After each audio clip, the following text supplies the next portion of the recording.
فاعوذ باللہ من الشیطان الرجیم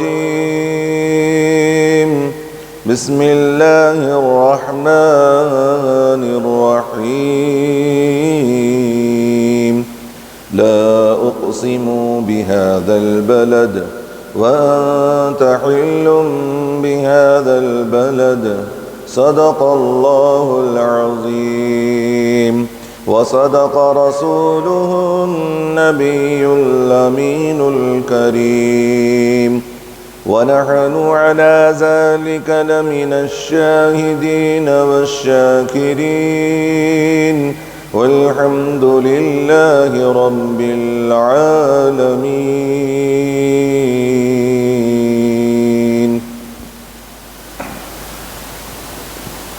بزرگان محترم، برادران ملت اسلامیہ، اللہ تبارک و تعالیٰ کا بے انتہا فضل و کرم ہے کہ اس نے ہم تمام کو سید عالم نور مجسم صلی اللہ علیہ وسلم کی امت میں پیدا فرمایا، اور اللہ رب العزت کا یہ عظیم احسان ہے کہ اس نے ہم تمام کو صلاۃ الجمعہ کے لیے ابتدائی مرحلے سے آداب جمعہ بجا لانے کی توفیق عطا فرمائی، اور اس رب واحد کا یہ عظیم احسان ہے کہ اس نے ہم تمام کو عاشقان رسول اور عاشقان اولیاء میں سے بنایا۔ آئیے اس سے قبل کے تلاوت کردہ آیت کریمہ پر کچھ لب کشائی کروں ہم تمامی حضرات مل کر آقائے نامدار مدنی تاجدار گنبد خضرا میں آرام فرمانے والے آقا روحی فدا جناب محمد الرسول اللہ صلی اللہ تعالی علیہ وسلم کی بارگاہ بے کس پناہ میں درود شریف کی ڈالیاں نچھاور کریں۔ پڑھی اللہم صلی علی سیدنا شفیعنا حبیبنا و نبینا و مولانا محمد النبی الامی وعلی ابویہ وعلی آلہ واصحابہ وبارک وسلم۔ صلو علیہ صلاۃ و سلام علیک یا رسول اللہ صلی اللہ تعالی علیہ وسلم۔ الحمدللہ ثم الحمدللہ، ماہ ذی الحج عنقریب ہمارے سروں پہ سایہ فگن ہونے والا ہے، اور بہت سارے حجاج کرام حج کے لیے روانہ بھی ہو چکے۔ تقریباً کرناٹک کے حجاج کرام کا سفر خانہ کعبہ کی طرف ہو چکا ہے۔ کچھ احباب باقی رہ گئے ہیں، انشاءاللہ تبارک و تعالی عنقریب ان کا بھی سفر حرمین شریفین کی طرف ہوگا انشاءاللہ تبارک و تعالی۔ اب بات یہ ہے کہ جو حجاج ہیں وہ تو جائیں گے ہی مدینے کو، جائیں گے مکے کو، کوئی پہلے مکے جائے گا، کوئی مدینہ پہلے جائے گا، کوئی بعد میں مدینہ جائے گا، کوئی پہلے مدینے جائے گا، لیکن سب مکہ اور مدینے کی حاضری دے کر ہی لوٹیں گے انشاءاللہ۔ اب ان لوگوں کی بات ہے جو جانے سے خاسر ہیں، ان کی مفلسی، ان کی مالی حالتوں نے انہیں روک رکھا ہے اس سرزمین پاک کی حاضری کے لیے۔ وہ ایک سبب بھی ہے، اسباب تو اللہ تعالیٰ پیدا کرنے والا ہے، لیکن اسباب میں ایک سبب یہ بھی ہے کہ استطاعت نہیں ہے، جس کی وجہ سے آدمی حج بیت اللہ کے لیے روانہ نہیں ہوا ہے۔ انشاءاللہ تبارک و تعالی اللہ کی ذات سے امید ہے کہ رب ذوالجلال، رب محمد صلی اللہ علیہ وسلم مرنے سے پہلے ہماری حاضری مدینے ضرور کرائے گا انشاءاللہ عز و جل۔ انہیں نہ دیکھا تو پھر کس کام کی ہے یہ آنکھیں، انہیں نہ دیکھا تو پھر کس کام کی ہے یہ آنکھیں کہ دیکھنے کی ہے ساری بہار آنکھوں میں۔ الحمدللہ خانہ کعبہ کے تعلق سے، مکۃ المکرمہ کے تعلق سے، اس کی فضیلتوں کے تعلق سے آپ نے کچھ باتیں سماعت کی ہیں، اور انشاءاللہ تبارک و تعالی آج سرکار دو عالم نور مجسم صلی اللہ علیہ وسلم کا مسکن بلد امین شہر مدینہ، نبی پاک صلی اللہ علیہ وسلم جہاں آج آرام فرما ہے، وہاں کا ذکر خیر یعنی مدینہ پاک کی فضیلت ہم بیان کریں گے انشاءاللہ تعالی۔ اور آپ حضرات بڑے دلچسپی کے ساتھ، بولنے کی ضرورت نہیں ہے، عاشق رسول کو جب مدینے کی بات آتی ہے تو دل اچکنے لگتا ہے، اسے سننے کو من کرتا ہے۔ انشاءاللہ تبارک و تعالی حدیث پاک مدینہ پاک کی فضیلتوں سے مالا مال ہے، اور یوں سمجھیے کہ قرآن کریم کی آیات بھی مدینہ پاک کی فضیلتوں میں ہے۔ آپ دیکھیں گے قرآن کریم میں کچھ صورتیں مکی ہیں، کچھ صورتیں مدنی ہیں۔ آدھی کتاب تو مکے میں نازل ہوئی، آدھی کتاب مدینہ پاک میں، الحمدللہ۔ خیر، اس سے پہلے کہ میں مدینہ پاک کا ذکر خیر کروں، سرکار اعلیٰ حضرت علیہ رحمت و رضوان نے مکۃ المکرمہ مدینہ پاک کا یوں عکس کیا ہے عشق و محبت میں۔ اعلیٰ حضرت علیہ رحمت و رضوان یوں ارشاد فرماتے ہیں، حاجیو آؤ شہنشاہ کا روزہ دیکھو، حاجیو آؤ شہنشاہ کا روزہ دیکھو، کعبہ تو دیکھ چکے کعبے کا کعبہ دیکھو۔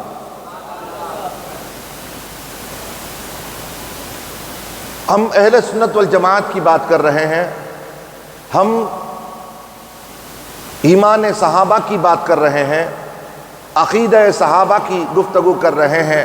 ہمارا وہی عقیدہ ہے جو صحابہ کا عقیدہ ہے، الحمدللہ۔ کہتے ہیں حاجیو آؤ شہنشاہ کا روزہ دیکھو، کعبہ تو دیکھ چکے۔ ہر سال سنتے ہیں آپ اس شعر کو، اور ہمارا کوئی سال ان اشعار سے خالی نہیں ہوتا ہے، اس لیے کہ جو چیز بھی نبی سے محبت کرتی ہے ہم اس سے محبت کرتے ہیں۔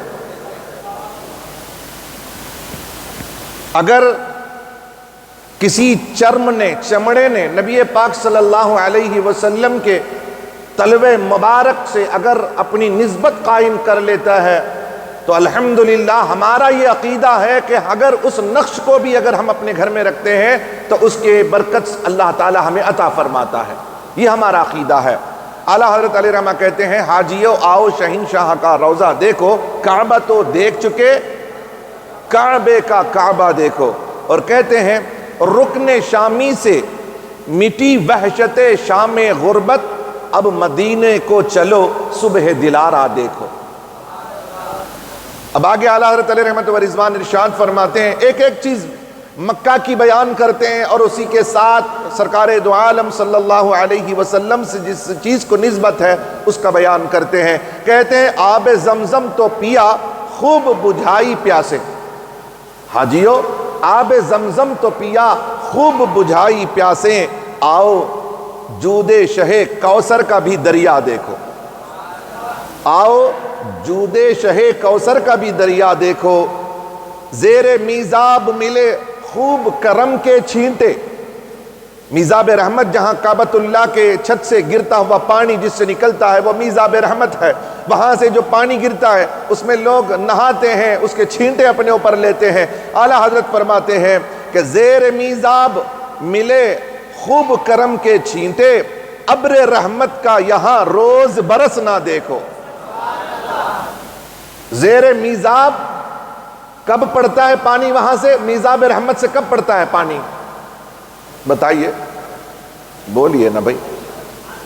جب برسات مکے میں ہو، اور ریئر پڑتا ہے مکے میں، مدینے میں بہت کم پڑتے ہیں برسات، وہاں پر برسات بہت کم ہوتی ہے، لیکن اب دیکھتے دیکھتے برسات کی بھوچار ہو رہی ہے مکہ اور مدینہ شریف میں۔ یہ ہے میرے اور آپ کے آقا صلی اللہ علیہ وسلم کا علم غیب۔ آپ نے فرمایا کہ قرب قیامت مکہ اور مدینے میں خوب برساتیں ہوں گی۔ سمجھ گئے بات؟ اب برسات جب ہوگی تب میزاب رحمت سے پانی، سال میں ایک آدھ بارش ہوتی ہے تب جا کر میزاب رحمت سے چھینٹے گرتے ہیں، پانی گرتا ہے اور اس میں لوگ نہاتے ہیں۔ سرکار اعلیٰ حضرت کہتے ہیں کہ زیر میزاب ملے خوب کرم کے چھینٹے، آؤ ابر رحمت کا یہاں روز برسنا دیکھو۔ وہاں تو کبھی جب بارش ہو تب برستی ہے رحمت کی برسات، لیکن مدینہ وہ بستی ہے کہ جہاں ہر لمحہ ابر رحمت برستی رہتی ہے، وہاں کوئی لمحہ رحمت کے برسنے سے خالی نہیں ہے۔ آگے ارشاد فرماتے ہیں خوب آنکھوں سے لگایا ہے غلاف کعبہ، خوب آنکھوں سے لگایا ہے غلاف کعبہ، خسر محبوب کے پردے کا بھی جلوہ دیکھو۔ قصر محبوب، قصر کے معنی ہیں محل۔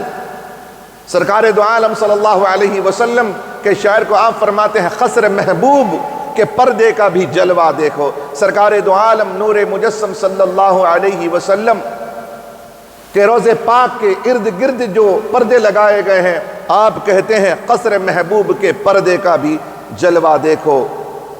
آپ کہتے ہیں کر چکی رفعت کعبہ پہ نظر پروازیں، کر چکی رفعت کعبہ پہ نظر پروازیں، ٹوپی اب تھام کے خاک درے والا دیکھو۔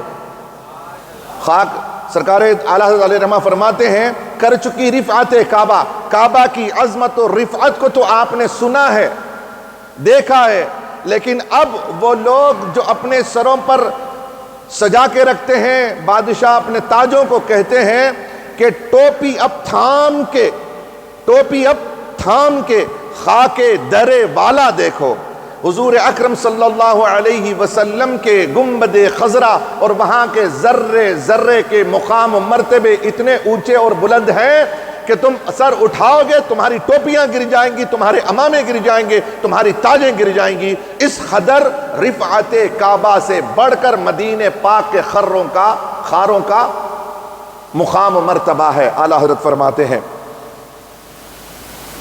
ملتزم سے تو گلے لگ کے نکالے ارما۔ ملتزم کس کو معلوم ہے؟ ملتزم جو خانہ کعبہ کے ارد گرد گھومے ہیں، ملتزم آپ کو معلوم ہے الحمدللہ، چاہیے یہ معلوم رکھنا چاہیے ملتزم کسے کہا جاتا ہے۔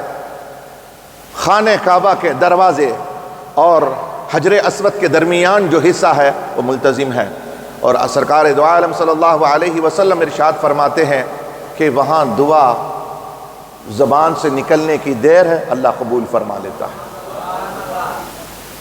دعا کی قبولیت کا بڑا زبردست مقام ہے ملتزم۔ سرکار اعلیٰ حضرت کہتے ہیں کہ ملتزم سے تو گلے لگ کے نکالے ارما، بڑی ارمان نکالی وہاں پر، بہت زبردست جگہ ہے وہاں کے جگہوں میں، خانہ کعبہ کے بعد والی جگہ جو ہے وہ ملتزم باہر کی جگہوں میں خوب نکالے ارما۔ کہتے ہیں ملتزم سے تو گلے لگ کے نکالے ارما، ادب و شوق کا یہاں باہم الجھنا دیکھو۔ ادب و شوق کا باہم یہاں الجھنا دیکھو۔ آگے ارشاد فرماتے ہیں غور سے سن تو رضا کعبے سے آتی ہے صدا۔ غور سے سن تو رضا کعبے سے آتی ہے صدا، کعبے سے آ رہی ہے، زبان حال سے کعبہ کہہ رہا ہے غور سے سن تو رضا کعبے سے آتی ہے صدا۔ اب رب ذوالجلال کہتا ہے اب میری آنکھوں سے، اب میری عطا کردہ آنکھوں سے، اب میری آنکھوں سے میرے محبوب کا جلوہ دیکھو، اب میری آنکھ سے میرے پیارے کا روضہ دیکھو، اب میری آنکھ سے میرے پیارے کا روضہ دیکھو۔ کس کے تعلق سے ہے؟ یہ سرکار دو عالم نور مجسم صلی اللہ علیہ وسلم کی نسبت سے ہے۔ آج قرآن کریم کی آیت کریمہ میں نے تلاوت کی، لا اقسم بہذا البلد، اور جنہوں نے سال ہا سال سے ہمیں سنا ہے اور علماء اہل سنت کو سنتے آ رہے ہیں، انہیں پتہ چل گیا ہے کہ لا اقسم بہذا البلد یہ کس کے لیے نازل ہوا ہے؟ مکہ کی شان و عظمت کے لیے۔ سرکار ابن عباس رضی اللہ تعالیٰ عنہ، یہ کون ہے سرکار ابن عباس رضی اللہ تعالیٰ عنہ؟ چچا تو ہیں ابن عباس، ان کے بیٹے ابن عباس رضی اللہ عنہ کے بیٹے۔ آپ کون ہیں؟ آپ کی شخصیت کیا ہے؟ صحابہ میں ایک امتیازی مقام ہے ان کا، ایک امتیازی مقام ہے۔ کیا؟ مفسر ہیں، قرآن کے سب سے پہلے مفسر، قرآن کی آیات کی تفسیر کرنے والے صحابہ میں سب سے بڑے مفسر کا نام ابن عباس۔ آپ ارشاد فرماتے ہیں کہ خانہ کعبہ کی وجہ سے سوال ہوتا ہے نا کہ بھئی اللہ تعالیٰ نے فرمایا لا اقسم بہذا البلد، قسم ہے مجھے اس سرزمین پاک کی، لا اقسم، لا جو ہے وہ قسم کا ہے، قسم ہے مجھے، لا اقسم بہذا البلد، اس شہر پاک کی قسم کھاتا ہوں۔ کون؟ بولیے کون کھاتا ہے قسم؟ اللہ قسم اٹھاتا ہے۔ اللہ کو قسم اٹھانے کی ضرورت ہے؟ ہم کو اگر کسی بات پر دلیل دینی ہے، بات میں زور پیدا کرانا ہے اور ہم کو سچا ثابت کرنا ہے اپنے آپ کو، تو آخر کار ہم کیا کرتے ہیں؟ ہم کو قسم کھانا پڑتا ہے بھائی، سامنے والے کو ہماری بات پر اعتبار کرانے کے لیے ہم کو قسم کھانا پڑتا ہے۔ اللہ کو ضروری ہے کہ قسم کھانا، اللہ بول دیا قصہ ختم، مجھے اس زمین پاک سے محبت ہے، بول دیا قصہ ختم ہے۔ لیکن رب ذوالجلال قسم اٹھا رہا ہے اور کہہ رہا ہے لا اقسم بہذا البلد، مجھے قسم ہے، اس زمین پاک کی قسم ہے۔ قسم کھانا الگ چیز ہے، قسم اٹھانا، اور اس کسی چیز کے لیے خدا قسم اٹھائے۔ ہم تو خدا کا نام لے کر قسم کھاتے ہیں۔ خدا جب قسم کھاتا ہے اپنی قسم نہیں کھاتا، کبھی خدا وحدہ لا شریک نے اپنی قسم نہیں کھائی ہے۔ مصطفیٰ نے کہا کہ مجھے اس ذات کی قسم جس کے قبض قدرت میں محمد کی جان ہے، اس خدا وحدہ لا شریک نے قسم اٹھائی ہے، تو محبوب کی نہیں، محبوب سے نسبت ہونے والی زمین کی قسم اٹھائی ہے۔ اس سرزمین پاک کی قسم کھا رہا ہے۔ خدا خدا ہو کر کے جب اسے قسم کھانا ہے تو کہتا ہے لا اقسم بہذا البلد، مجھے قسم ہے اس سرزمین پاک کی۔ اور کبھی کھاتا ہے رب ذوالجلال والعصر ان الانسان لفی خسر، وہاں بھی قسم کھا رہا ہے۔ والنجم، یہاں بھی ایک ستارے کی قسم کھاتا ہے پروردگار عالم۔ قرآن کریم میں خدا کی قسموں میں جو ہے وہ مالا مال قرآن کریم ہے، لیکن سوال یہ ہے کہ خدا قسم کیوں اٹھا رہا ہے؟ تو آگے رب ذوالجلال، ہو سکتا ہے نا کہ رب ذوالجلال کا صرف اتنا جملہ ہو جاتا، لا اقسم بہذا البلد، اتنا ہوتا کلام مقدس میں، سورۃ البلد میں اتنا ہوتا جملہ، لا اقسم بہذا البلد، قسم ہے مجھے اس سرزمین کی، اتنا جملہ ہوتا۔ آگے کا جو جملہ ہے وَأَنْتَ حِلٌّ بِهَذَا الْبَلَدِ جو ہے نا، یہ نہ ہوتا، یہ جملہ نہ ہوتا، اور آگے بیان کر دیتا دوسرا پروردگار عالم اپنا بیان کر دیتا، تو آنے والے جماعتیں، آنے والے قومیں، آنے والے فرقے کہتے کہ اللہ تعالیٰ نے قسم کھائی ہے اس لیے کہ اس کا پیارا گھر وہاں پر موجود ہے۔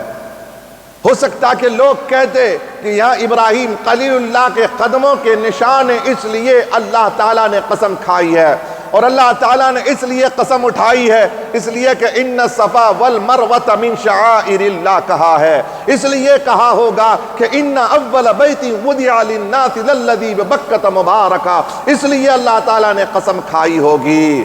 لیکن پروردگار عالم نے یہ تمام سوچ رکھنے والوں کو، یہ خیال لانے والوں کو پہلے ہی ان کے خیالات پر پروردگار نے پردے بٹھا دیے، دروازے بند کر دیے۔ آگے ارشاد فرماتا ہے میں قسم کیوں کھا رہا ہوں؟ رب سے پوچھو مولا تو قسم کس کے لیے کھا رہا ہے؟ اس سرزمین پاک کی قسم تو نے کیوں کھائی ہے؟ آگے بیان کر دیتا ہے رب ذوالجلال وَأَنْتَ حِلٌّ بِهَذَا الْبَلَدِ، کیوں کھا رہا ہوں؟ رب نے کہا اس لیے کھا رہا ہوں حبیب آپ جو قدم رنجہ فرمائے ہیں اس لیے میں قسم کھاتا ہوں، آپ کے تلوے جو اس سرزمین کو لگے ہیں اس لیے قسم کھا رہا ہوں۔ محبوب جس سرزمین پر تیرے قدم، اس سرزمین کی میں قسم کھاتا ہوں۔ کیا کھاتا ہوں میں؟ قسم کھاتا ہوں کس کی؟ جس زمین پر آپ قدم رکھیں۔ کیا اب زمین کی قسم رب کھائے تو کس کا مقام و مرتبہ دکھ رہا ہے؟ زمین کا۔ سرکار دو عالم صلی اللہ علیہ وسلم کی محبت کا اندازہ لگ رہا ہے کہ خدا اپنے حبیب سے کس قدر محبت کرتا ہے۔ حبیب جہاں قدم رکھے اس سرزمین کو رب ذوالجلال ارے محمد کھائے صلی اللہ علیہ وسلم قسم تو خدا کی قسم کھائے۔ جب بھی محمد صلی اللہ علیہ وسلم میرے اور آپ کے قسم کھاتے ہیں، سرکار دو عالم صلی اللہ علیہ وسلم کھاتے ہیں والذی نفسی بیدی، والذی نفسی بیدی، اس ذات کی قسم کھاتا ہوں جس کے قبضے میں محمد کی جان ہے، میری جان ہے، یہ قسم کھائیں۔ اور سرکار دو عالم صلی اللہ علیہ وسلم کے اس قسم کے بدلے میں قرآن جب خدا قسم اٹھاتا ہے کہتا ہے لا اقسم بہذا البلد والعصر، محبوب تم جس زمانے میں ہو اس زمانے کی قسم کھاتا ہوں میں آپ جس زمانے میں ہیں، جس زمانے میں آپ سانسیں لے رہے ہیں، جس زمانے میں آپ رکے ہوئے ہیں، میں اس زمانے کی قسم کھاتا ہوں۔ رب ذوالجلال محبوب سے نسبت والی سرکار کی قسم تو بعد میں پروردگار اٹھائے گا، لیکن جس سے نسبتیں ہو جاتی ہیں، سنو نسبت مصطفیٰ کا مقام خدا کی بارگاہ میں کیا ہے؟ لوگ کہتے ہیں اس کو کیا اتنا مقام ہے، اس کو کہ جنت البقیع میں جاتے ہیں لوگ دعا کرنے کے لیے، وہاں جاتے ہیں کبھی نیاز کرنے کے لیے، کبھی جاتے ہیں ریاض الجنہ میں، کبھی کوئی چوم لیتا ہے جنت البقیع میں جاتا ہے، ریاض الجنہ میں جاتا ہے، وہاں جا کے زمین کو چومنے لگتا ہے، وہاں کے متوع آتے ہیں اور کہتے ہیں ہادہ شرک، یہ شرک ہے، ہادہ یہ جو چیز جو چوم رہے ہو اس کا کوئی مقام و مرتبہ نہیں ہے، اس کا کوئی مقام نہیں ہے، اسے چوما نہیں جا سکتا، یہ تو شرک ہے۔ شرک کب ہوتا ہے؟ جب خدا کو بھی چومے اور ریاض الجنہ کو بھی چومے تب جا کے شرک ہوتا ہے، یہاں شرک کا مسئلہ ہی نہیں ہے۔ لوگ کہتے ہیں، اور وہاں کے متوع کی بات ہی نہیں کرتا، یہاں کے بہت سارے لوگ ہیں وہ بھی کہتے ہیں کہ سرکار دو عالم صلی اللہ علیہ وسلم سے جس چیز کو ہم مدینے کی تعریف کرتے ہیں، مدینے کے سامنے کھڑے ہو کر سلام پڑھتے ہیں، لوگ کہتے ہیں کہ یہ تو شرک ہے، ایسا نہیں ہونا چاہیے، یہاں ایسے نہیں کھڑا ہونا چاہیے، یہاں ایسے نہیں کرنا چاہیے۔ لوگوں تمہاری نظر تو ایک طرف ہے، تمہارا مقام ہے ہی کیا؟ تم کس کھیت کے مولی ہو؟ آؤ دیکھو رب ذوالجلال وہ رب تبارک و تعالیٰ ہو کر کے، وہ پوری کائنات کا خالق و مالک ہو کر کے، ارے تمہاری مخلوق ہونا تو اور بات ہے، مصطفیٰ کا مخلوق ہونا اور بات ہے۔ تم یہ سوچ رہے ہو کہ نسبت مصطفیٰ کیا چیز ہے، نسبت مصطفیٰ کیا چیز ہے؟ آؤ قرآن کریم سے پوچھو، رب ذوالجلال سے پوچھو کہ مولا تعالیٰ تیرے حبیب سے نسبت اگر کوئی چیز کر لے، اپنی نسبت اس ذات سے رکھ لے تو پھر مقام کیا ہے؟ اللہ تعالیٰ فرماتا ہے ارے اتنا بڑا مقام ہو جاتا ہے، اب کوئی سر لگی ہوئی چیز کی بات نہیں کرتا جس سے سر لگ جائے، مصطفیٰ کے تکیے کا ذکر نہیں کرتا، مصطفیٰ کے امامے کی قسم نہیں کھاتا، خدائے وحدہ لا شریک صدر مصطفیٰ سے لگی ہوئی قمیص کی قسم نہیں کھاتا۔ آؤ رب ذوالجلال کس چیز کی قسم کھاتا ہے دیکھو، سر کی قسم نہیں، سر سے لگی ہوئی چیز کی قسم نہیں، بلکہ خدا قسم اٹھاتا ہے تلوے سے لگی ہوئی چیز کی قسم اٹھا رہا ہے۔ لوگوں تلوے سے لگی ہوئی شے کی قسم خدا اٹھائے تو اب سر مصطفیٰ سے لگی ہوئے امامے کا مقام و مرتبہ کیا ہوگا؟ اور کہتا لا اقسم بہذا البلد، رب نے کہا میں قسم کھاتا ہوں، میں قسم اٹھاتا ہوں محبوب اس سرزمین پاک کی۔ کیوں قسم اٹھاتا ہوں؟ میرا گھر ہے؟ نہیں، میرا گھر ہے اس لیے۔ اچھا کون ہے بھائی اپنے محبوب کو چاہتے ہوئے اپنے گھر کی قسم کھائے؟ جب بھی کوئی کھائے گا تو اپنے حبیب کی کھائے گا۔ اپنی ماں کی قسم اس لیے کھاتا ہے، ماں کی قسم اس لیے کہ پوری اپنی محبوب چیزوں میں سب سے زیادہ عزیز ماں ہوتی ہے، اسی لیے جب بھی کوئی قسم جلدی زبان سے بے اختیار نکلتی ہے تو نکلتی ہے کہ میری ماں کی قسم کھاتا ہوں میں، قرآن کی قسم کھاتا ہوں میں۔ کھاتے ہیں کہ نہیں؟ اس لیے کہ سب سے زیادہ عزیز جو چیز ہوتی ہے اس کی قسم اٹھائی جاتی۔ سمجھ گئے آپ حضرات؟ اللہ تعالیٰ نے فرمایا لا اقسم بہذا البلد، آگے کیا ارشاد فرمایا؟ وَأَنْتَ حِلٌّ بِهَذَا الْبَلَدِ، جب مصطفیٰ مکے میں تھے، جب نزول قرآن ہوا، یہ آیت کا جب نزول ہوا تو آپ مکہ میں تھے، اس لیے مکہ کی قسم کھائی۔ یاد رکھو مفسرین فرماتے ہیں جب تک آپ مکہ میں تھے مکہ افضل تھا، جب مصطفیٰ ہجرت کر کے مدینے چلے گئے تو اب مدینہ افضل ہو گیا، مدینہ افضل ہو گیا۔ الحمدللہ ثم الحمدللہ، مدینہ پاک کی عظمت و رفعت خود سرکار دو عالم صلی اللہ علیہ وسلم ارشاد فرماتے ہیں۔ ایک چیز بتاتا ہوں میں آپ کو، خالق تو محبت کرتا ہی ہے، خالق بنا کے خدا نے مصطفیٰ کو بنایا، پھر بنانے کے بعد کا تو آپ کو معلوم ہے کہ اللہ تبارک و تعالیٰ نے مصطفیٰ کو بنانے کے بعد خود مصطفیٰ کو دیکھتا رہا۔ اپنی پہلی جب تخلیق ہوئی، اپنی تخلیق پر خدا کو فخر ہے، اپنی پہلی تخلیق محمد پر خدا کو فخر ہے۔ اب جب مصطفیٰ جان رحمت صلی اللہ علیہ وسلم مدینہ تشریف لائے تو مدینہ شریف میں ایک درمیان کی بات کر رہا ہوں میں، عشق جب آپ کے اندر ولولہ، اس کے اندر عشق میں ولولہ پیدا ہوگا آپ کے، کہ جب جبل احد کون کون گئے ہیں؟ جبل احد آپ گئے ہیں؟ الحمدللہ، ماشاءاللہ ماشاءاللہ۔ جبل احد معلوم ہے نا، احد کا پہاڑ یہ کہاں ہے؟ مکہ میں ہے، مدینے میں ہے؟ مکہ ہے، مدینے میں ہے۔ سرکار دو عالم صلی اللہ علیہ وسلم نے جبل احد کے تعلق سے کیا ارشاد فرمایا؟ ارشاد فرمایا کہ جبل احد سے میں پیار کرتا ہوں، جبل احد سے میں پیار کرتا ہوں، اور جبل احد مجھ سے پیار کرتا ہے، مجھ سے محبت کرتا ہے۔ خیال آیا، خیال تو یہ آتا ہے کہ محبت کرنے کے لیے دل چاہیے، بے دل کا بھی بے دل سے محبت ہو جاتی ہے۔ چلیے میں کسی شے سے محبت کرتا ہوں، لیکن وہ اگر مجھ سے محبت کرے تو اس کے لیے دل کا ہونا ضروری ہے۔ میں اس پیپر سے محبت کرتا ہوں، میں اس سے محبت کرتا ہوں، اب یہ مجھ سے محبت کرے، سوال ہی پیدا نہیں ہوتا، اس لیے کہ اس کو دل نہیں ہے۔ مجھے دل ہے، میں اس لیے محبت کرتا ہوں، اسے دل نہیں ہے، یہ محبت کیسے کرے؟ جب سرکار نے فرمایا احد مجھ سے محبت کرتا ہے، میں نے خیال میں سوال کیا، اے جبل احد تجھے تو دل ہے نہیں، یہ تو مانتا ہوں کہ مصطفیٰ تجھ سے محبت کرتے ہیں، مصطفیٰ کو دل ہے، مصطفیٰ تجھ سے محبت کرتے ہیں، یہ تو مانتا ہوں، لیکن احد تو پہاڑ ہے، تیرے اندر ذرات ہیں، تیرے اندر کنکریاں ہیں، تیرے اندر تو چٹان ہے، تو کیسے محبوب سے محبت کرتا ہے؟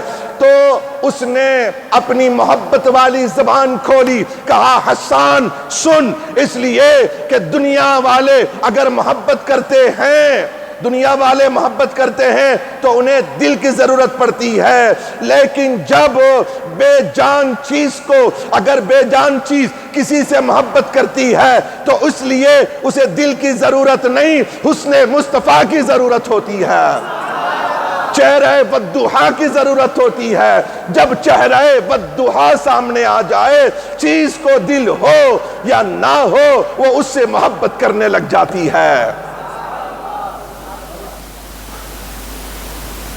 تنا سرکار دو عالم صلی اللہ علیہ وسلم مدینہ شریف میں، جس سے آپ ستون حنانہ، ستون سے ٹیک لگا کے، جس لکڑی سے ٹیک لگا کے بیٹھا کرتے تھے نا سرکار دو عالم صلی اللہ علیہ وسلم، اسے جان تھی کیا؟ تختے کو جان ہے؟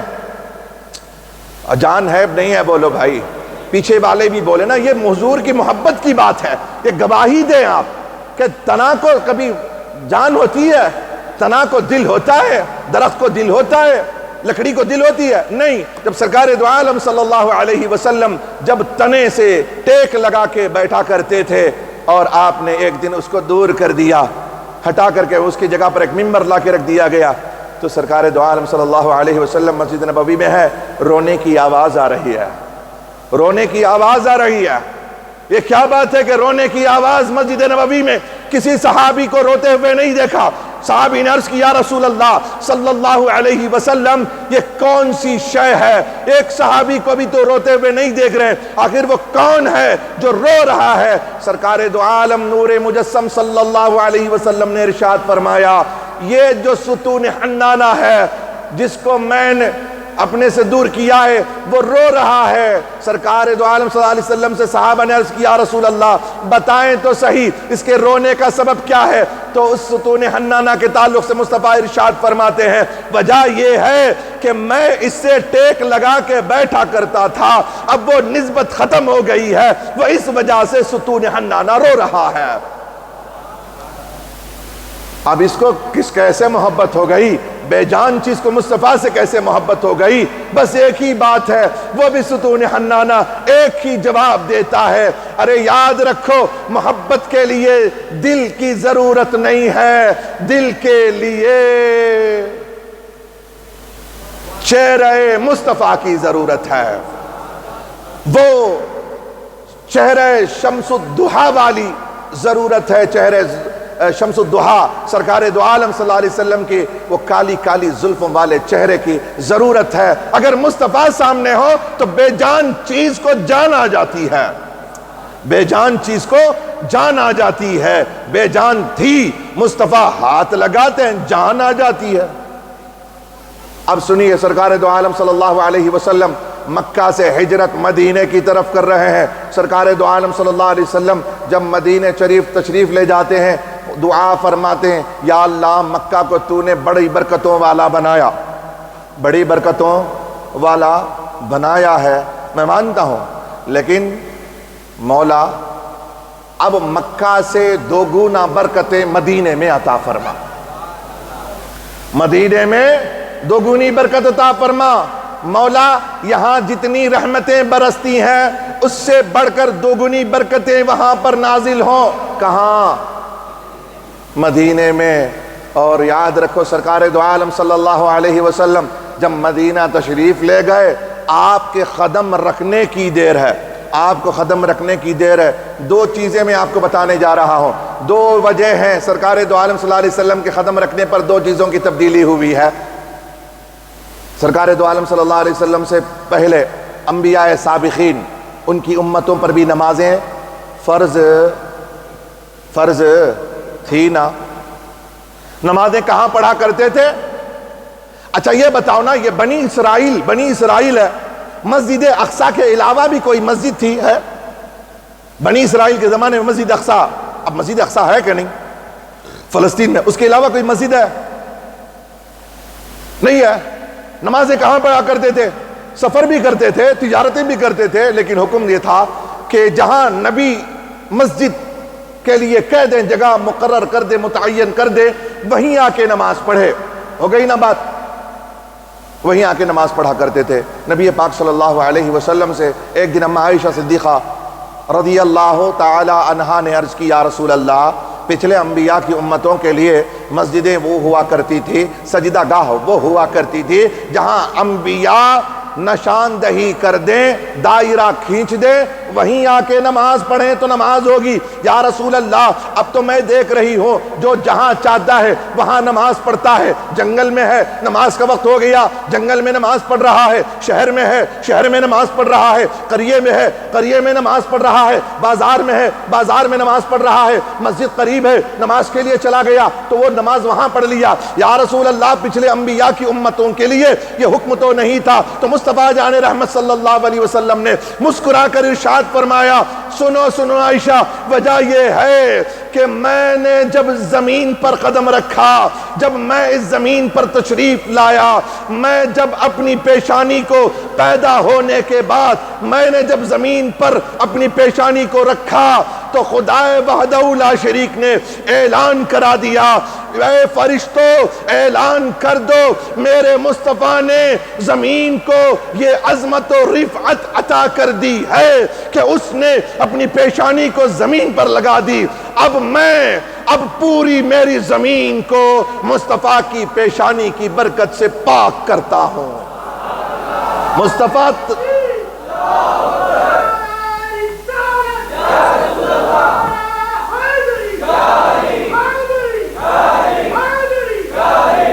مصطفیٰ جان رحمت صلی اللہ علیہ وسلم تشریف لائے، پوری زمین مسجد بنا دی گئی۔ یاد رکھو، مسجد میں نماز ہے تو اس کا نام یہ نہیں کہ صرف مسجد میں، اگر کوئی وہ لوگ جو سمجھتے ہیں گرجا گھر سمجھتے ہیں، جو اپنے مکانات سمجھتے ہیں کہ اپنے جو بھی بنا لیا لوگوں نے، وہ ان کی جگہ نہیں ہے۔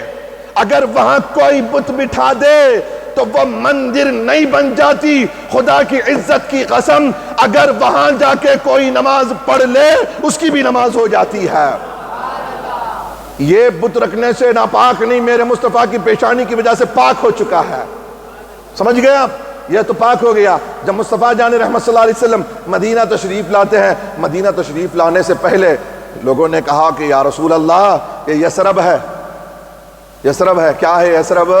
بیماری کا مرکز ہے۔ مدینہ کیا ہے؟ بیماری کا مرکز ہے، یہاں لوگ بیمار ہو جاتے ہیں۔ نبی پاک صلی اللہ علیہ وسلم نے مسکرا کر قدم رکھا، پہلے مدینہ نہیں یثرب تھا، رکھا قدم۔ مصطفیٰ نے فرمایا، لوگو آج تک تو یہ یثرب تھا، لیکن محمد الرسول اللہ جب قدم رکھ دیا ہے اب وہ یثرب نہیں بلکہ وہاں کی مٹی شفا والی مٹی ہو گئی ہے، وہاں خاک شفا۔ اور جو بیمار اپنی بیماری کو ختم نہ کر سکے، اپنی بیماری کو ڈاکٹروں نے جو ہے ہاتھ اٹھا دیے، اگر وہ بیمار بھی مدینے کو آ جائے تو وہ بیمار بھی شفا پا جاتا ہے۔ وہ اب یثرب کا جو مسئلہ تھا، بیماریوں کا مرکز تھا، اب وہ شفا سے بدل گیا ہے، اب وہ شفا سے بدل گیا ہے۔ اب وہ مقام شفا، وہاں کی مٹی خاک شفا بن گئی ہے۔ الحمدللہ سرکار صلی اللہ علیہ وسلم وہاں تشریف لے جاتے ہیں مدینے میں، اور سرکار دو عالم صلی اللہ علیہ وسلم نے سب سے پہلے مسجد کو تعمیر کرائی۔ کہاں پر سب سے پہلے مسجد کی تعمیر کہاں کروائی؟ مدینے میں۔ سب سے پہلی مسجد مدینے میں، کیا نام ہے؟ مسجد قباء، مسجد قباء ہے۔ سرکار دو عالم صلی اللہ علیہ وسلم نے اسے وہ مقام عطا فرمایا ہے، مسجد قباء کو۔ مولا سب کو وہاں نمازیں پڑھنے کی توفیق عطا فرمائے، وہاں نمازیں پڑھ کر وہاں دعائیں مانگنے کی توفیق عطا فرمائے۔ اور سرکار دو عالم صلی اللہ علیہ وسلم مدینہ تشریف لے گئے، اور سرکار صلی اللہ علیہ وسلم حج کے لیے تشریف لائے۔ فتح مکہ ہوا نا بھائی، میں ابھی تفصیل سے پوری باتیں اگر مدینہ شریف کی کرتے جاؤں نا، ایک ایک ذرات کی، ایک خطرے کی، وہاں کے ایک ایک ذرے، ایک ایک پتے کی، یاد رکھو جیسے مدینہ پاک میں، مکے میں جیسے جھاڑ کترنا، ہرے درخت کو کاٹنا جیسے حرام، ایسے ہی مدینے میں بھی ہرے برے درخت کو کاٹنا حرام ہے۔ حرم ایک نہیں ہے، حرم ایک نہیں، حرمین ہیں۔ جہاں خدا کا گھر ہے وہ بھی حرم، جہاں مصطفیٰ کا گھر ہے وہ بھی حرم ہے۔ سمجھ گئے؟ وہاں گھر میں خالی گھر ہے، یہاں ہوتا گھر میں مکین بھی ہے۔ مکے میں خانہ کعبہ میں خدا نے اپنا گھر بول تو دیا ہے لیکن رہتا نہیں ہے۔ مصطفیٰ نے کہا یہ میرا گھر ہے، یہ میرا مسکن ہے۔ مصطفیٰ وہاں موجود ہوتے ہیں، ملتے بھی ہیں، جانے والوں کو ملاقات بھی کرتے ہیں، دکھتے بھی ہیں مصطفیٰ، دستے بھی ہیں مصطفیٰ۔ دیکھنے والوں کے لیے آنکھ چاہیے نا، آنکھ چاہیے۔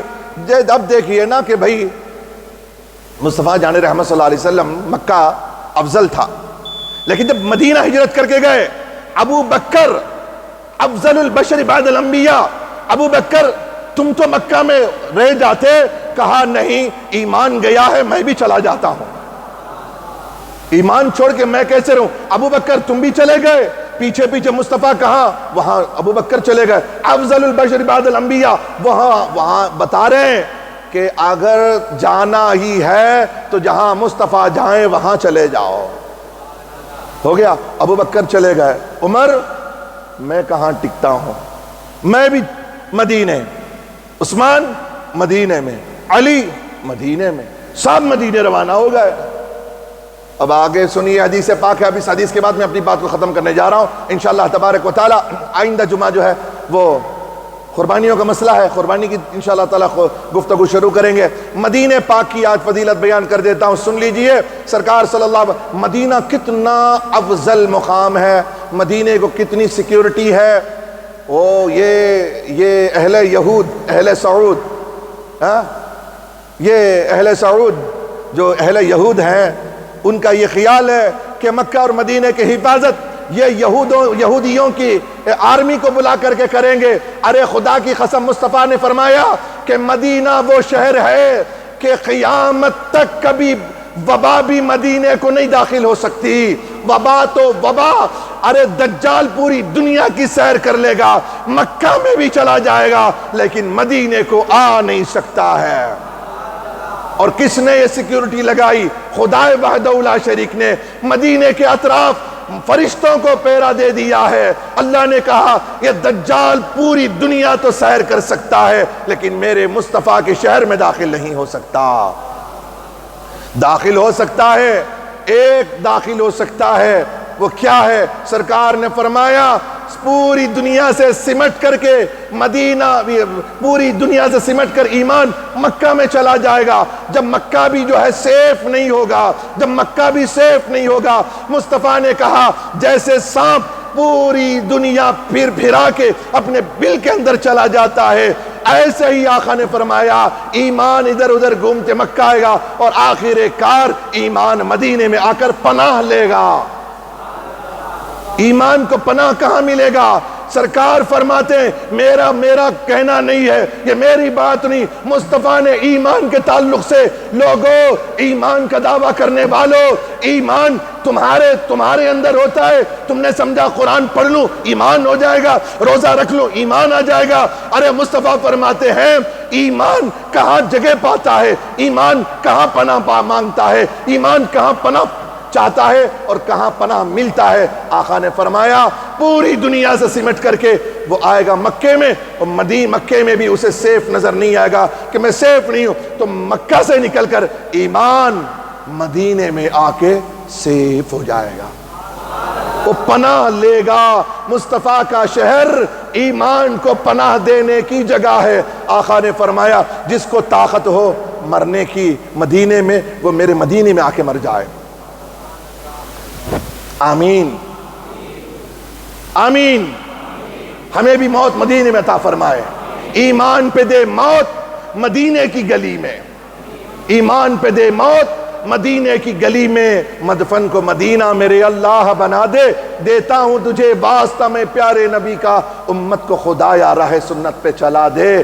ایمان بھی اگر پناہ لیتا ہے، ایمان کو بھی کہاں جہاں جگہ ملتی ہے اور اسے امن، ایمان کو جہاں امن ملتا ہے وہ محبوب کے قدموں میں ملتا ہے۔ ایمان کو امن محبوب کے قدموں میں ہے۔ اب سمجھ گئے مصطفیٰ سے نسبت ہے مدینے کو، مدینے کا مقام و مرتبہ کیا ہے۔ ایمان کو مکہ بھی سیف نہیں ہے، مکہ بھی ایمان کے لیے سیف نہیں ہے۔ لوگ سمجھتے ہیں مکہ میں یہ وہ، سب ہے بھائی، جہاں مصطفیٰ ہیں سب وہاں ہے۔